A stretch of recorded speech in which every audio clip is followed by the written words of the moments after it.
Con lo spauracchio dello scorso anno, quando i sardi furono corsari allo Scopigno e Matteo Ionisi in panchina, al suo posto Stefano Scardala ha preso il via agli ordini del signor Rosario Grassio di Acireale, Rieti Nuorese, incontro valido per la 13ª di campionato. La prima occasione del Rieti al sesto con Tirelli, deviazione in angolo. Risponde la Nuorese con un tiro alla distanza di Ahmed, facile parata di Scaramuzzino. Al decimo, lancio di Luciani per Scotto, che in tuffo di testa trova all'esterno della rete, dando l'illusione del gol. Brivido in area del Rieti al 14° con Mancuso, sul quale recupera Scaramuzzino. Al 21° Rieti in vantaggio, Tiziano Luciani, ignorando la sovrapposizione di Rafferri, si accentra e lascia partire un tiro cross che beffa il mal piazzato Calandra. Palo esterno al 26° di Marchegiani, servito da Di Rafferri, da oltre 40 metri. Raddoppio del Rieti al 33°, insistita azione sulla destra di Di Rafferri, che suggerisce per Marchegiani, il quale con un rasoterra batte l'incolpevole Calandra. Rigore al 35°, occorrerebbe il VAR, ma in Serie D non c'è, per cui tutto è demandato al direttore di gara. Salvataggio di Biondi sulla linea di porta al 38°, con Scaramuzzino lontano dai pali. Al 41° ci prova Ahmed, il migliore degli isolani, dalla destra, con un cross per Mancuso, che di testa sfiora l'incrocio.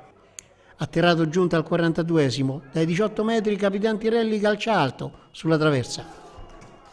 Dopo un minuto di recupero termina il primo tempo, dominato da Rieti, che ha concesso davvero poco all'inconsistente Nuorese. Con Ferrara al posto di Calandra e gol al posto di Otmani, la Nuorese torna in campo, davvero a trazione anteriore. Al primo giro di lancette ha ammonito Madero per fallo su giunta. Al secondo minuto arrivano i frutti sperati da mister Agovino. Vola sulla fascia destra il solito Ahmed, servito Mancuso, che non dà scampo a Scaramuzzino.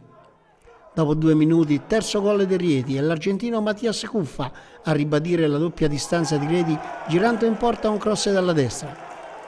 Il quarto gol Amaranto Ceresse arriva all'11°, tiro di Scotto da 20 metri, Ferrara non trattiene e il più lesto di tutti è Capitan Tirelli a ribattere in gol.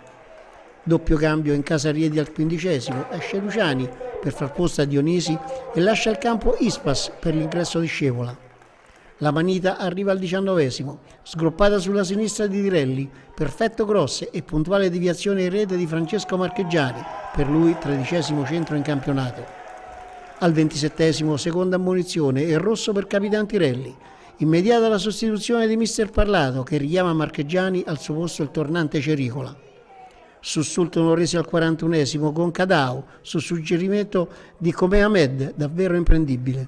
Dopo 4 minuti di recupero termina la partita, 5-1 per il Rieti, restituendo alla Nuorese pan per focaccia, per quanto accaduto lo scorso campionato al Maglio Scopigno.